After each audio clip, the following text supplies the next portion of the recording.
요즘 텔레비전에 군대 이야기가 나와서 아마 재미있게 보고 있으리라고 생각합니다.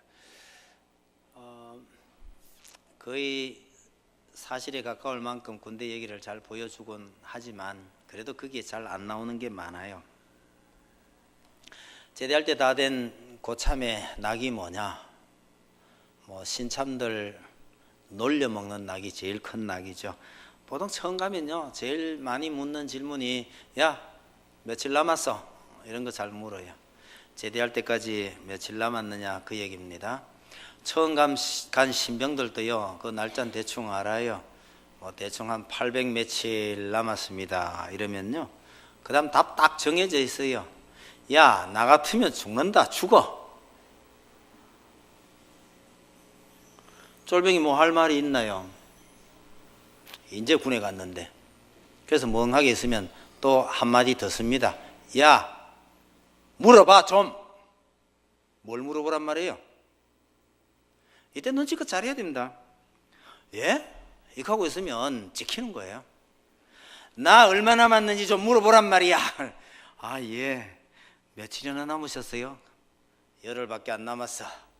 이런 거죠. 이 고참들의 낙이 마지막이 되면 이런 낙입니다. 대표적으로 쫄병들 놀려먹고 하는 게 이게 가장 대표적인 거죠. 한 열흘 남았으면 얼마 안 남았으니까 금방 갈 것 같죠. 여러분, 그 열흘요, 한 일주일 남았는 거 정말 시간 안 갑니다. 정말 지루하고 안 가요. 하루하루가 얼마나 지루한지 모르는데요, 다음 주에 제대다 이러고 다 하루하루 기다리고 있는데 혹시 무슨 착오가 있어서 일주일 연기됐다고 통보가 하면 어떻게 될까요? 미쳐요. 미칩니다. 일주일 연기요. 그런데 어떻게 잘못돼가지고 한 달 연기 이렇게 되면요, 이건 죽습니다. 제대 만렵에 그렇게 연기되면 진짜 못 견뎌요. 근데 한 달이면 죽는다 했는데 6개월 연기 이렇게 되면요, 이건 예산 일이 아니에요. 예전에 6개월 연기 있었어요. 제가 정확하게는 아마 6개월 연기가 맞을 겁니다만은 저도 들은 얘기라서 정확하진 않지만 한 6개월 연기 된 적이 있어요. 김신조가 쳐들어왔을 때 아시죠? 북한에서 이 김신조 일당이 쳐들어와가 한국 어딘지 모르겠어요. 서울 저 근처에 난리가 한번 난 적이 있잖아요. 그때 비상 걸려서 제대 연기됐어요. 그때 한 6개월 정도 연기돼 버렸어요. 어떻게 될까요? 한열흘, 일주일 이러고 손가락 꼽아 기다리고 있다가 6개월 미뤄져 버리면요, 못 견딥니다. 근데 제대 날짜가 다 왔는데 그 부대 일이 좀 많이 있고 이러니까 자원에서 한 달쯤이나 좀 더 있다 갈 사람, 그러면요, 자원에서 한 달 정도 복무를 더 할 사람 찾으면요, 100에 100 안 합니다. 죽으면 죽었지 안 합니다. 설령 제가 그 비슷한 경우를 당한 적이 있는데요, 그러면 제대시켜 주세요 하고 나가가지고 밖에 방 하나 얻어주면 밖에 있다가 일만 거들어줘 다시 들어올게요. 이런 수는 혹 있을 수 있는데 이것도 그냥 천사 같은 사람이에요. 여러분, 겨우 2년 3년 하고 나오는 군대도 하루 더 있는 거 이렇게 힘들거든. 하물며 남의 집에 팔려가서 종살이를 6년씩 했어요.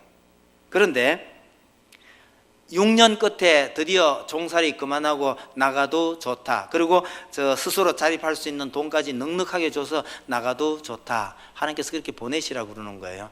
그런데 어떤 정신없는 종이요, 주인님 저 안 나갈래요, 그냥 이 집에서 종살이 할 테니까 그냥 살게 해 주세요, 이런 종이 있을까요? 제 생각에 아마 머리가 많이 모자라지 않으면 이런 경우는 없지 않을까 그렇게 생각하는데, 오늘 본문에 보면 그런 예가 나와요. 아니, 이런 제도를 만든 분이 누구예요? 하나님이세요.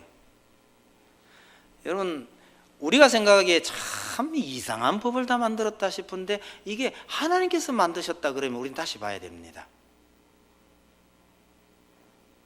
하나님께서 왜 이런 법을 만드셨을까? 이 속에 하나님의 무슨 놀라운 계획이 담겨 있을까? 이렇게 해서 다시 봐야 한다는 뜻이에요. 일반적으로 볼 때는 도무지 이해 안 되는 그런 문제인데 하나님께서 분명히 그런 경우를 허용하셨다는 사실이 놀랍습니다. 본문을 천천히 한 번 더 보아갑시다. 12절부터 볼게요. 내 동족 히브리 남자나 히브리 여자가 내게 팔렸다 하자 이러죠.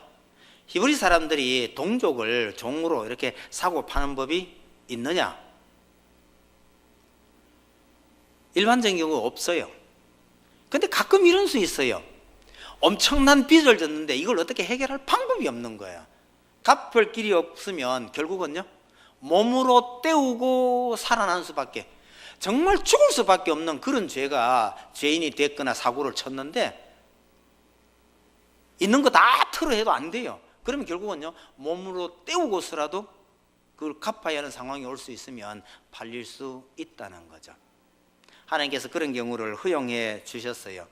만약에 몸으로라도 때우지 못할 상황이 되면 이건 죽을 수밖에 없는 그런 경우에 채무자, 채권자, 돈 받을 사람도 생각하고 갚아야 되는 사람의 입장도 생각하면, 양쪽 입장을 다 생각하면 가진 거는 몸밖에 없으면 종으로 팔렸으라도 봉사할 것은 해주는 그런 경우를 하나님께서 허용을 하신 거죠. 그런데 그 다음에요, 만일 6해 동안 너를 섬겼거든 7째 해에 너는 그를 놓아 자유롭게 할 것이요. 13절입니다. 그를 놓아 자유하게 할 때에는 빈손으로 가게 하지 말고, 14절에 어느 글자가 눈에 들어옵니까? 후히 줄지니, 요거예요. 아끼지 말고 6년 동안 수고했으니까 품삯을 계산해서 후하게 줘서 내보내라, 이런 말씀입니다. 이 사람이 왜 종이 됐나요? 빚이 많아서 몸으로 때워서 갚지 않으면 안 될 만큼 그런 일이 있어서 몸이 팔려가 온 사람이에요. 그런데도 6년 동안 너를 섬겼거든 내보내라는 거예요. 그것도 값을 후하게 쳐서. 여러분 아는 한 어느 나라에 이런 법이 있었는지 기억나세요? 종으로 팔려갔거나 노예로 팔려갔는데 이렇게 풀어주는 법을 보셨냐고요? 여러분, 이 땅에 어떤 나라에도 이런 법은 없어요. 다른 말로 하면 이건 인간의 법이 아닙니다. 인간의 법이 아니고 하나님께서 만드신 나라, 하나님의 나라에나 있는 법이지 사람은 이런 법을 만들지 않아요. 다른 말로 한다면 하나님께서는 자기 백성이, 하나님의 백성이 누군가에게 영원히 종노릇하는 것, 그걸 하나님께서 원치 않으신다는 뜻입니다. 어쩔 수 없이 종이 됐다고 하더라도 일정한 기간만 종노릇하고는 풀려나라, 영원히 종노릇해서는 안 된다는 거예요. 보통 6년 동안 종살이 하고 나면 그냥 내보내면요 나가서 못 살아요. 지금처럼 먹을 것이 많거나 일자리가 많거나 이런 시대가 아닌 그 옛날 같으면 종살이 6년 하다가 빈손으로 내보내면 못 살아요. 그래서 충분히 먹고 살 수 있을 만한 삭을 줘서 그렇게 내보내라는 거죠.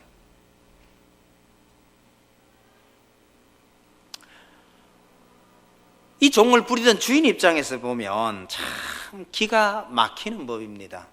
어떻게 본다면 이거 엄청난 손해예요. 아니 도대체 이런 법이 어디 있냔 말이에요. 옛날에 종은 전부 주인의 재산이었거든요. 멀쩡한 재산을 그냥 포기도 아니고 돈 주가면서 포기하라니까요. 세상에 이런 법이 어디 있었겠느냐 해서 여러분 어느 나라건 다 한번 뒤져보세요. 없어요. 이건 인간의 법이 아니에요. 간혹 알지 못하는 사람이 하나님이 있느냐 없느냐 이런 소리 들어 합니다. 하나님이 있느냐 없느냐를 따지지 말고 성경을 펴고 인간이 아닌 누가 이런 법을 어떤 인간이 이런 법을 만들었겠느냐를 한번 생각해 보라고 말씀하세요. 여러분, 사람은 이런 법 안 만들어요. 더군다나 있는 사람이 없는 사람을 이렇게 배려하는 법을 만들지 않아요. 결론은요, 하나님께서 자기 백성을 위해서 이렇게 배려 많이 한 법을 만들어 주셨다라고 말할 수밖에 없는 거죠. 여하튼 돈 주고 종을 사왔어요. 그냥 보내는 것도 아까운데 6년 만에 내보내라? 그것도 품삯을 많이 줘서 내보내라? 이러면요, 상당한 손실을 각오해야 하는 일입니다. 왜 하나님께서 이런 일을 기뻐하시고 이런데 복을 주시겠다고 약속하셨는고 하니까, 하나님께서 그런 일을 하셨거든요. 하나님께서 자신이 했던 그 일을 자기 백성에게 너희도 그렇게 하라고 하는 거예요. 여러분, 자녀들 기르다 보면 엄마를 닮았거나 아빠를 닮았거나 그런 거 눈에 보이잖아, 그죠? 아버지의 참 안 좋은 버릇을 자식이 그대로 가지고 있으면 짜증나세요? 반가우세요? 짜증나세요? 좋은 거 닮으면 참 좋은데, 그건 좋은 거 말할 것도 없는데, 자기의 참 안 좋은 걸 닮았어요. 짜증나세요? 고개 끄덕끄덕 하시는 분은 전 이해를 잘 못하겠네요. 어느 날 우리 집 사람이요, 여보 쟤 좀 뭐라 가라고 그래요. 그래서 뭐 해서 보니까요, 세상에 어떻게 저거 애비를 그리 닮노? 그것도 좋은 거 아닌 나쁜 버릇을요. 전 몸이 오싹해 오더라고요.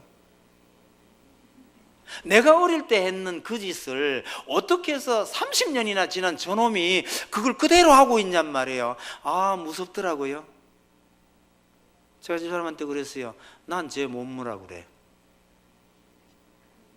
난 못 무라 그래요. 내가 그랬는데 날 닮아서 그런 걸 내가 어떻게 뭐라 그래요? 못 뭐라 그래요. 입도 빵긋 안 했어요. 그리고 혼자 앉아서 이렇게 생각해 보면요, 그거 참 미안하다. 어떻게 30년의 세월을 뛰어넘어서 내가 하던 짓을 그대로 하고 있냐? 그럴 것 같으면 하나님께서 내 행동 하나하나, 내 생각 하나하나 기억하시는 거, 이건 참 일도 아니겠네, 뭐 이런 생각이 많이 들더라고요. 그런데 밉지는 않더라고요.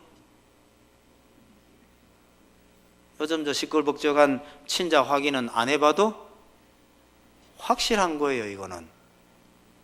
여러분, 잘 됐든 못났든 말이죠. 아, 내가 한 짓을 얘가 그대로 하고 있구나 그러면 느낌이 참 이상해져요. 그런데 내가 잘 했는 걸 얘가 따라하고 있으면요, 얼마나 자랑하고 싶겠어요. 얼마나 기분 좋겠어요. 하나님께서 내가 이스라엘 백성들을 향해서 했던 그 일이니 너희도 그렇게 하라는 거예요. 그러면서 그런 사람을 이렇게 하나님께 쳐다보면요, 얼마나 기분 좋으시겠어요. 그러니 복 주겠다고 약속하실 수밖에요. 여러분, 15절 한번 보세요. 그렇게 해야 하는 이유를 15절이 말해줍니다. 너는 애굽 땅에서 종되었던 것과 네 하나님 여호와께서 너를 속량하셨음을 기억하라. 그것으로 말미암아, 그러니까 그것 때문에 내가 오늘 이같이 내게 명령하노라, 이렇게 말씀하시잖아요. 내가 너희를, 애굽에 종살이하고 있던 너희를 불러내서 이렇게 값을 주고 불러내서 너희를 이 땅에 와서 내 백성으로 삼았느니라. 내가 그렇게 했으니 너희도 종됐다고 해서 내 종이라고 해서 붙들고 있지 말고 이 종을 풀어주라는 거예요. 속량, 값을 주고 풀어내는 겁니다. 내가 그리 했으니 너희도 그리 하라는 뜻입니다. 여러분, 항상 하나님께서 먼저 은혜를 베푸시고서는 너희가 이런 은혜를 받았으니 너희도 내 형제에게, 가난한 형제, 불우한 종에게 이런 은혜를 베풀고 살아란 얘기입니다. 달리 말하면요, 종되었던 너희를 내가 해방시켜서 데리고 왔는데 어떻게 너희가 또 다른 사람의 종이 될 수 있느냐? 내가 해방시켰는데. 그래서 종이 되지 말라고 얘기하는 거죠. 여러분, 하나님께서 인간을 만드실 때요, 종처럼 부려먹으려고 창조한 게 아닙니다. 여러분, 하나님께서 손이 부족해서 사람 만들어서 부려먹으려고 사람 만드셨겠어요? 아니에요. 하나님께서 사람을 아주 귀하게 만드셨거든요. 참 귀하게 만들었는데 어디 가서 종노릇해서는 안 된다. 이게 하나님의 뜻입니다. 여러분, 오늘날 우리 세상을 한번 둘러볼 필요가 있어요. 인간을 물질의 일부로 보고 있는 공산주의나 인간을 동물의 한 종류로라고 보고 있는 진화론은 어떤 의미에서 인간이 인간을 부리는 이런 현상을 허용하는 셈입니다. 나빠요. 그런데 인간을 소중하게 창조하신 하나님께서는 인간을 하나의 소비재처럼 사용하고자 하는 그런 잘못된 자본주의나 아니면요 거대한 기계의 조그마한 부품처럼 사람의 인격을 무시하는 이런 현상을 하나님께서 굉장히 싫어하신다는 것을 잊지 마셔요. 한 사람을 위해서 수백 명, 수천 명이 희생됐던 그런 어떤 전제군주제 같은 것도 하나님께서 보시기에는 굉장히 싫어하시는 것, 그런 거죠. 여러분 혹시 중국의 만리장성 보셨나요? 어떤 느낌 드세요? 저는 거기 올라갔어요. 야, 걸어서 올라가기도 이렇게 힘들고 가파른 여기에 이 높은 산에 이 성벽을 쌓느라고 얼마나 많은 사람들이 죽었을까?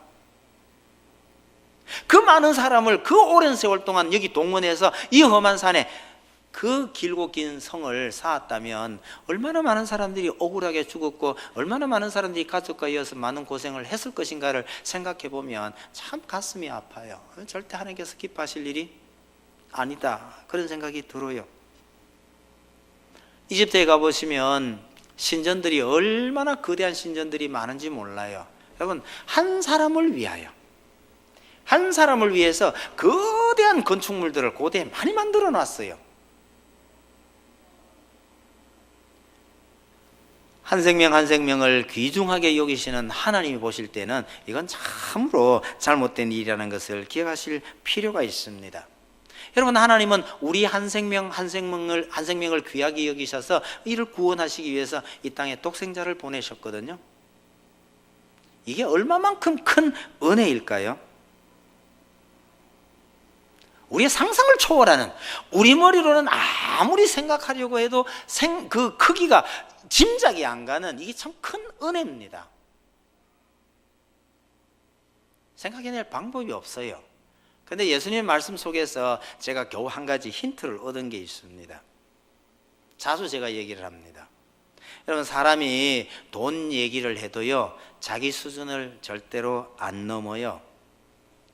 어린아이가 엄마한테 엄마 돈 있어? 하고 물으면요 얼마면 돼요? 과자 한 봉지 값이면 돼요. 1,000원짜리 한 장이면 됩니다. 어떤 사연인지는 몰라도 중학생이 엄마한테 엄마 돈 있어? 이러면요 많아봐야, 최대로 많아봐야 겨우 몇십만 원 정도 되겠죠. 왜 몇십만 원이 너무 큰가요? 요즘 저 초등학생들도 이거 스마트폰 가지고 이거 오락하고 있던데요. 그거 돈 좀 안 드나요?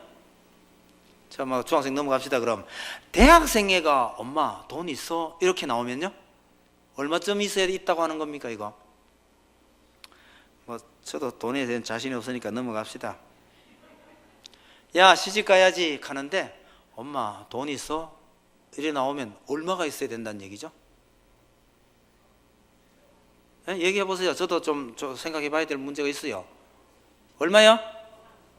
3천요? 최하 3천. 돈 없는 사람 시집도 못 보게 생겼다. 여러분, 금액이 그 수준하고 관련이 있어요. 얼마만한 금액을 얘기하느냐는 것은 그 사람이 돈을 만지거나 다루는 그 수준하고 관계가 있는데, 예수님께서 참 큰 돈 얘기를 하셨어요. 예수님께서 제일 많은 액수를 부른 게 얼마죠? 예수님께서 말씀하신 제일 큰 액수, 이거 알고 계셔야 됩니다. 저는 전에도 한두 번 설명을 했기 때문에 하지 말까 이 망설이다가 그래도 싶어서 넣은 얘기예요. 어떤 분이 임금님에게 10,000달란트 빚을 졌어요. 이게 도저히 갚을 수 없다 싶어서 임금님이 그걸 탕감해 줬어요. 이 신하가 그걸 탕감받고 돌아가면서 자기에게 100 데나리온 빚진 사람을 불러다가 빚 갚아. 근데 못 갚는다고 감옥에 쳐넣어버렸어요. 임금님이 그 말을 듣고요, 이 신하 다시 불러요. 나는 너한테 1만 달란트를 탕감했는데 너 100데나리온 안 갚는다고 감옥에 넣었다면 너 일로 와봐. 이거 죽는 거예요. 근데 이런 비유를 들으면서 돈 계산 안 하시면 안 됩니다. 성경 읽을 때 이런 거 반드시 돈 계산 하셔야 돼요. 100데나리온이면요 100일간의 일당으로 보시면 돼요. 요즘 하루 일당 얼마 줘요? 뭐 일의 성격에 따라 좀 다르긴 하죠. 좀 후하게 칩시다. 일당 10만 원, 그러면 100일이니까 1000만 원이에요. 1000만 원 빚 안 갚으면 이거 어떻게 해야 돼요? 작은 돈은 아니죠. 그러니까 감옥에 집어넣을 만해요. 그래, 이 사람이 나한테 1000만 원 빚을 안 갚아서 감옥에 집어넣었는데 이 사람이 왕에게 빚진 1만 달란트는 얼마겠냐, 이거 계산해 봐야 됩니다. 여러분, 그 당시 이스라엘 총 수입이요, 1년 총 수입이 800달란트였다는 기록이 남아 있어요. 800달란트. 한 나라의 총 수입 액수가 800달란트였어요. 그럼 1만 달란트는요, 그 국가의 전체 수입, 1년 수입의 10배를 넘는 액수예요. 자, 그래도 가면 안 잡히시죠? 1달란트가 34kg입니다. 금으로 34kg. 그 예수님 비유 중에 어디 멀리 가시면서 누구는 1달란트, 누구는 2달란트, 누구는 5달란트 줬다 그랬더니 요즘 아이들이요, 달란트를 우습게 알아요. 주일학교에서 달란트 시장하고 뭐 이러니까 달란트를 영 우습게 아는데, 1달란트는 금으로 34kg예요. 제가 오래전에 이걸 돈으로 계산을 해봤는데 1달란트, 2달란트 맞겠다 그러는데 1달란트가 지금 대충 계산 잡아도 4억이나 5억쯤 나와요. 근데 요즘 금값이 엄청 올랐거든요. 제가 예전에 계산할 때보다 지금 금값이 훨씬 더 올랐으니까 이걸 얼마를 해야 되는지 모르겠어요. 1달란트면 10억도 좋고 20억이 될지도 몰라요. 현 시세로는요. 1달란트입니다. 거기에다가 10,000달란트면 어떻게 돼요? 능력 있거든 한번 해보세요. 10억에 10,000을 곱하면 얼마죠? 전 계산이 안 나와요. 10억, 100억, 1000억, 만억? 1조, 10조까지 가나요? 10조면 얼마쯤 돼요? 전 몰라요. 10조 그러면 전 감이 안 와요. 옛날에 어느 대통령님이 돈을 엄청 끌고 먹고 요새 생고생하고 있는데 그때 돈이 약 한 5천억쯤 됐더라 하는데, 예? 10조가 된다고요? 10조 아까 벌써 나왔는데 이제 계산기 두들기가 이제 10조 그러고 계시니까, 여러분 10,000달란트면 감히 상상도 할 수 없는 어마어마한 돈이에요. 이 빚을 탕감해 줬더니 이 자식이 가서 1,000만 원밖에 안 되는 돈 가지고 이걸 감옥에 집어넣었더라. 이 꼬약한 놈이 있나? 이렇게 됐다는 얘기죠. 근데 전 가장 흥미로운 게 뭐냐면, 예수님은 평소에 돈을 얼마나 만지셨길래 이 비유 하나를 말씀하시면서 1만 달란트 얘기를 하시냐는 말이에요. 여러분, 돈 얘기를 해도요, 자기 수준대로 노는 법이에요. 제가 아주 귀엽게 여기는 한 놈이 있는데, 얘가 설날에 오래전입니다, 목사님한테 세배하러 갔더니 목사님이 세뱃돈을 10,000원 줬어요. 그랬더니 얘가 이걸 팍 던지면서 한 소리가 있어요. 아니 이거 말고 돈 줘! 이렇게 된 거예요. 뭘 달란 얘기예요? 500원짜리 동전이에요. 왜요? 그때 고래밥이 500원이었거든요. 그래, 얘한테는 고래밥 사 먹을 수 있는 500원짜리 동전이 돈이지 10,000원짜리는 이거 아무것도 아니에요. 그게 수준이란 말이에요. 예수님은 어느 정도의 돈을 만져보셨기에 세상에 1만 달란트 얘기를 하셨을까?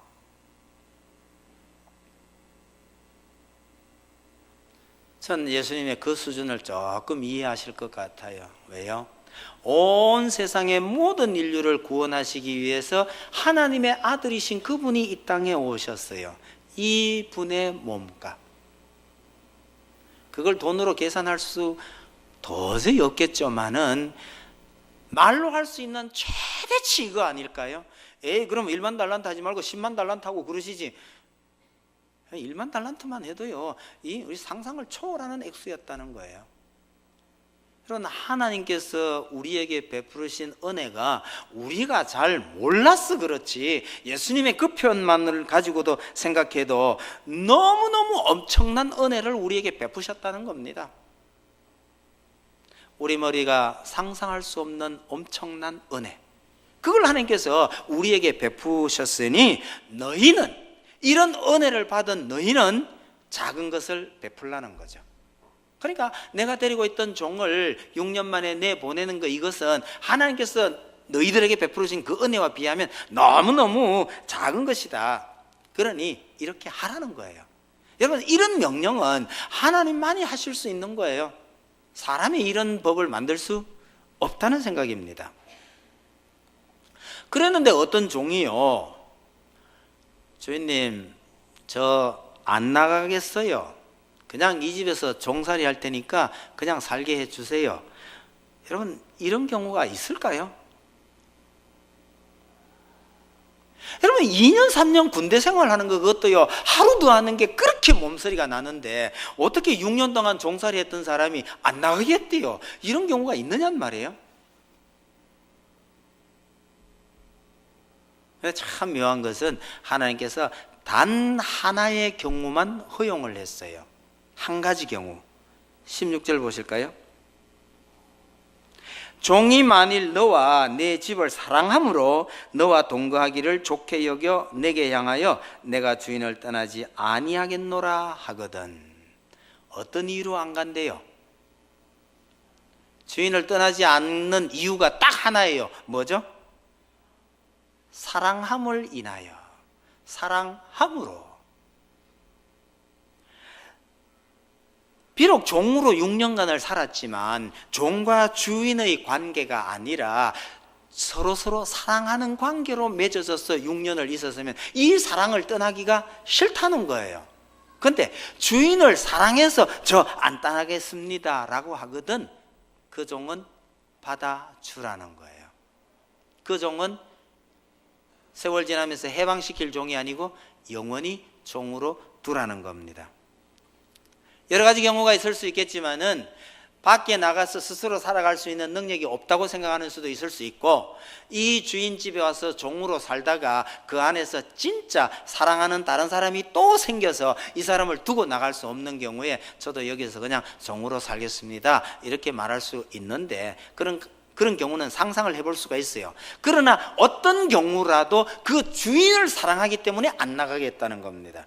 주인이 나쁘다면요, 주인이 악하다면요, 주인이 싫으면 절대 이런 일은 있을 수 없는 거죠.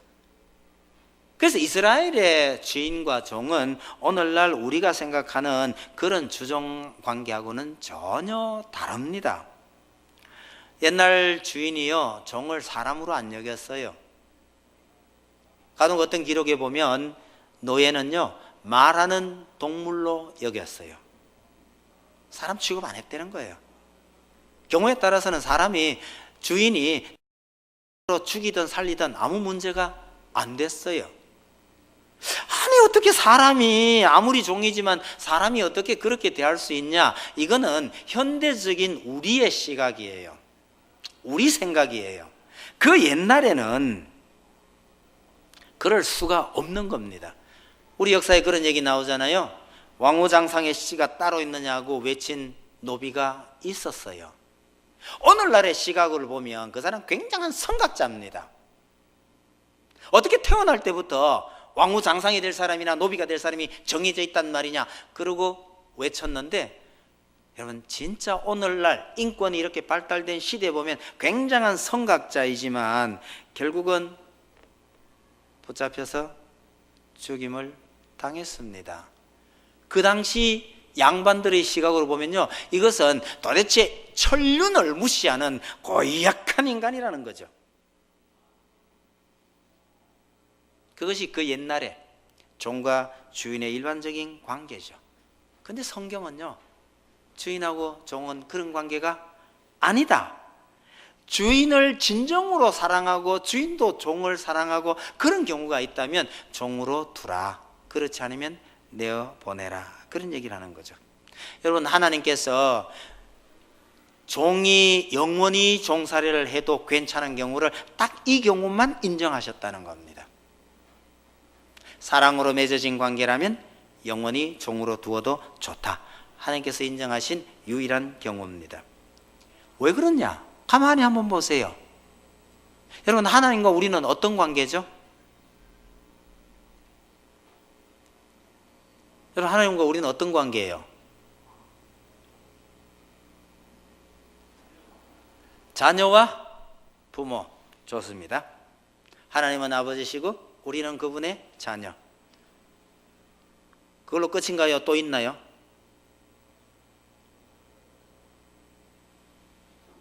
네? 피조물요? 그분은 창조주시고 우리는 피조물. 여러분, 창조주와 피조물의 관계는 어마어마합니다. 아이가 종이를 가지고 뭘 이렇게 저렇게 막 인형을 만들었어요. 마음에 안 들면 버려도 아무 문제가 없어요. 왜요? 창조주와 피조물의 관계가 이런 겁니다.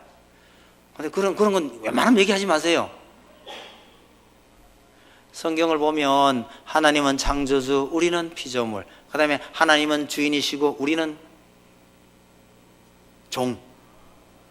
이런 관계 다 있어요. 그런데 도대체 어느 게 맞냐 말이죠.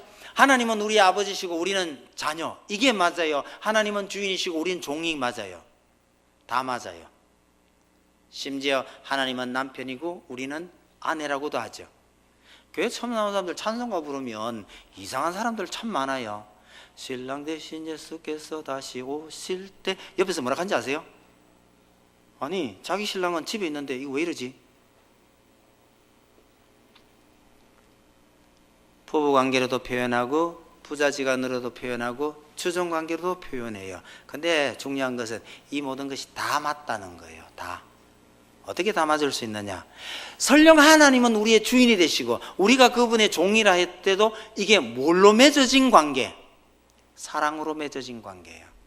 사랑과 존경으로 맺어져 있으면 주인과 종이나 부자지간이나 부부관계나 다 똑같다는 얘기죠. 그래서 우리 그리스도인들은 우리와 하나님과의 관계나 성도와 성도끼리 관계나 부부 관계나 전부 사랑으로 맺어진 주종 관계. 이거 잊지 마셔요. 주인이 낫겠어요? 종이 낫겠어요?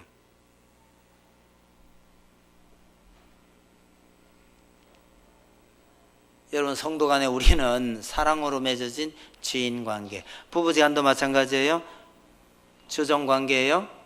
사랑으로 맺어진 주인, 종과의 관계. 주인 하실래요? 종 하실래요?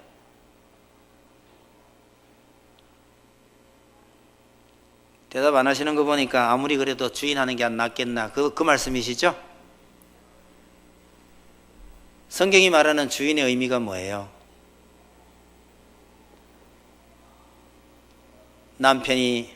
남편은 아내의, 진짜 안 하실래요? 남편은 아내의 뭐가 된다? 머리. 집에 가셔서 머리를 함부로 괄사하는 법이 없기를 바랍니다. 근데 그 머리가 무슨 일을 해요? 남편은 아내의 머리라고 그랬는데 이 머리가 무슨 일을 해요? 교회의 머리는 누구시죠? 예수님. 그 예수님이 몸을 위해서 뭘 하셨죠?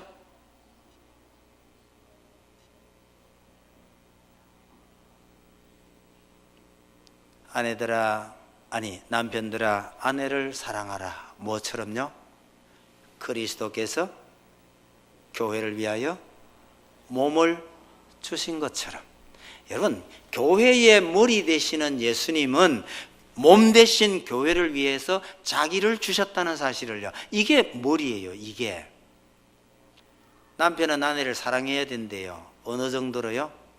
그리스도께서 교회를 위하여 자기를 주심같이. 흔히 하는 말로 하면요, 목숨 다 바쳐서 사랑하라 이 말입니다. 부인은 뭐만 하면 돼요? 아내들이여 남편에게 복종하라. 복종도 있고 순종도 있어요. 여러분, 순종하는 게 쉽겠어요? 목숨 다 바쳐 사랑하는 게 쉽겠어요?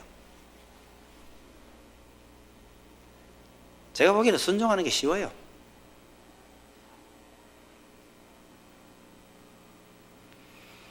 성경 봐라, 성경. 남편이 아내의 머리를 안 그랬냐? 머리 알기를 우습게 알고. 택도 없는 소리 하지 마세요. 그건 성경 아니에요. 그건 옛날 우리 조상들이 했던 소리예요. 성경은 머리가 몸을 위해서 희생한다, 이런 거예요. 그러니 주인 하실래요? 종 하실래요? 천국에서 높아지려는 자마다 뭘 해야 되죠? 낮아져야 된다고 그랬죠? 종로로 타는 그 사람이 천국에서 높아지는 거예요.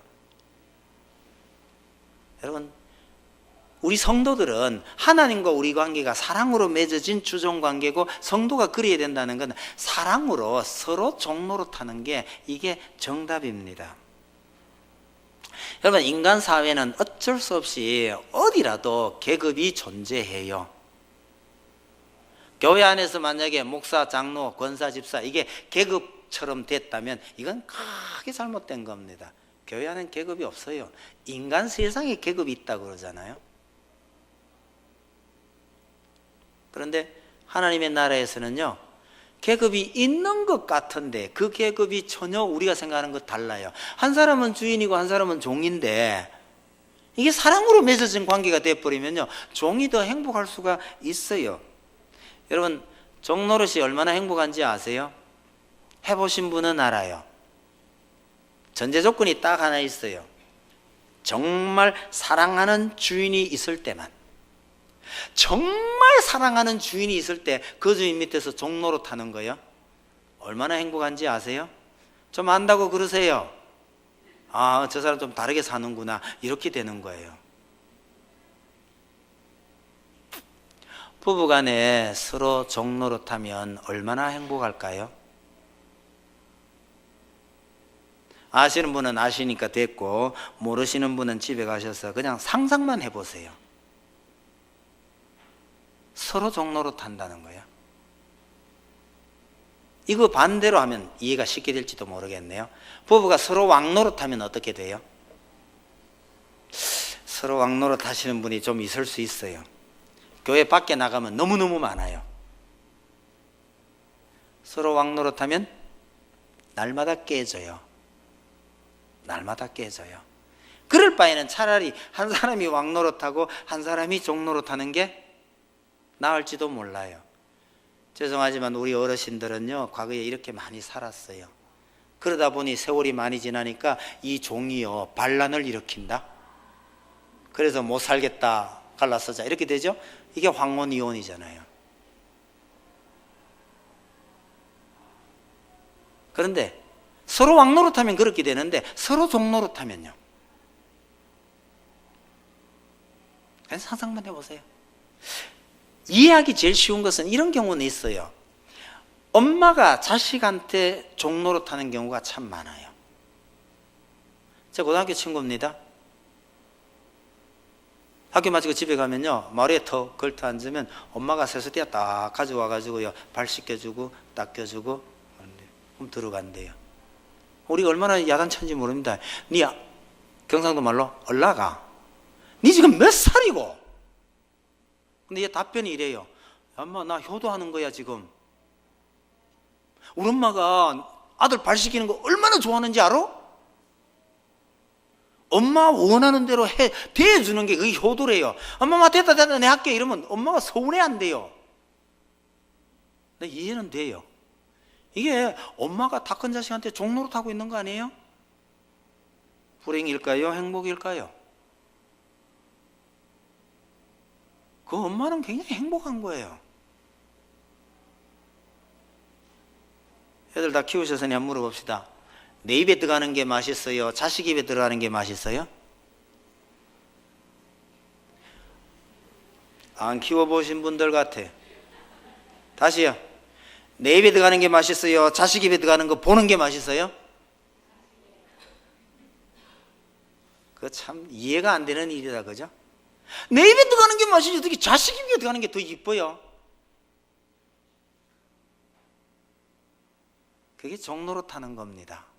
내가 정말 사랑해서 아낌없이 주고 싶고 해주고 싶고 해주는데 주는데 내가 좋아 어쩔 줄 몰라.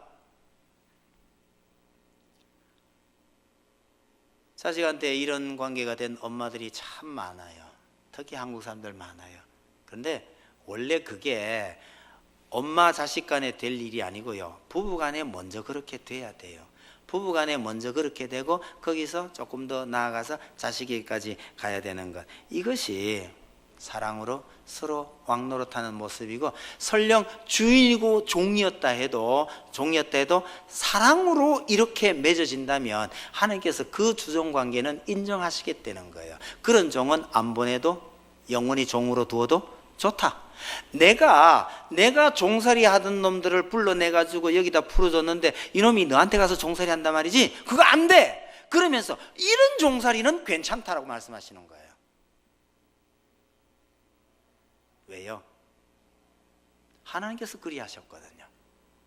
하나님께서 우리를 만드셨잖아요. 피조물요. 창조주가 피조물은 이게 너무 거리가 커요. 그런데 이 피조물을 위해서 자기의 독생자를 이 땅에 보내서 희생시키셨단 말이에요. 하나님께서 먼저 그러셨어요. 그러니 너희도 이런 사랑관계라면 좋다는 거죠. 그래서 스스로 종이 되겠다 하거든 그냥 그래 뭐 해 이게 아니고요. 한 가지 절차를 밟아야 돼요. 17절 보세요.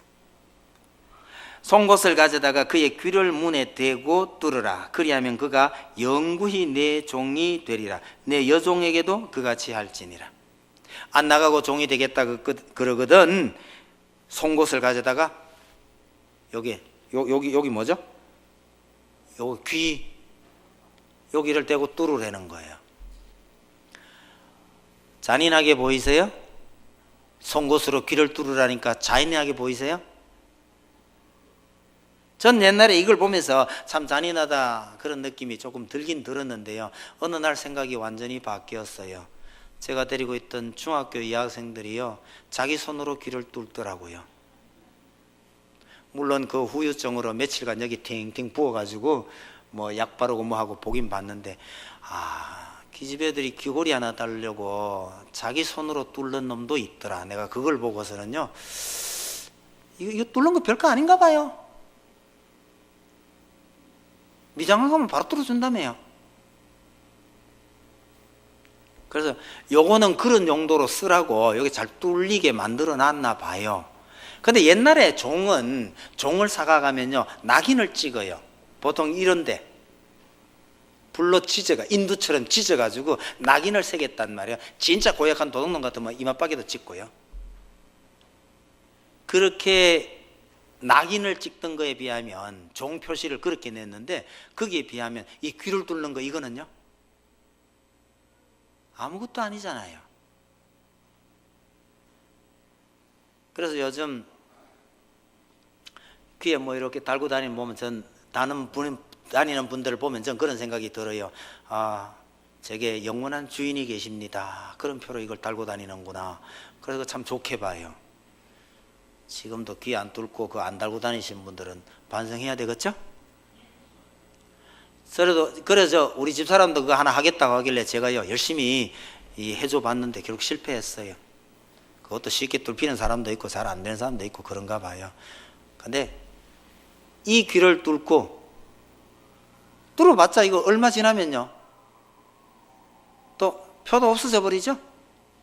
하나님께서 귀를 뚫으라 그러는데 하필이면 종 표시를 그렇게 내셨다는 게 얼마나 감사한지 몰라요. 크게 위험하지도 않아요. 피 많이 나는 것도 아니에요. 아들도 그냥 해보는 건데 뭐. 그리고 얼마 지나면 표도 안 나는 거. 그렇게 해서 이 종을 영원한 종으로 삼으라 그러는 거죠.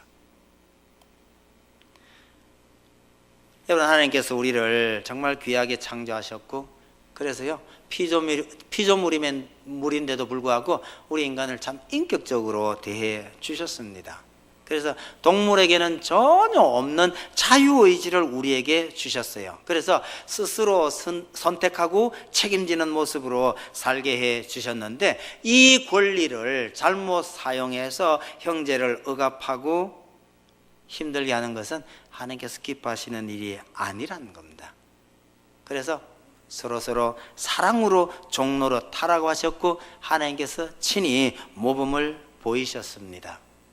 하나님의 이런 마음을 여러분들이 이해하고 우리 모두가 서로 위하고 서로 격려하며 서로 사랑할 수 있는 그런 모습으로 살면 하나님께서 특별한 복을 주실 것 같아요. 마무리하면서 이런 예를 하나 들겠습니다. 저도 처음 들었을 때 얼마나 놀랐는지 모르겠는데요, 북한 땅을 못 살겠다고 탈출한 사람이 선교사들을 만나서 복음을 들었어요. 하나님의 사랑을 깊이 깨닫고 나니까 다시 북으로 가겠답니다. 왜 갔을까요? 하나님의 사랑에 너무너무 감동이 되고 나니 이 복음을 죽어가는 내 동포, 내 형제에게 전하지 않을 수 없다. 그래서 북한 땅으로 다시 돌아가겠다고 돌아갔답니다.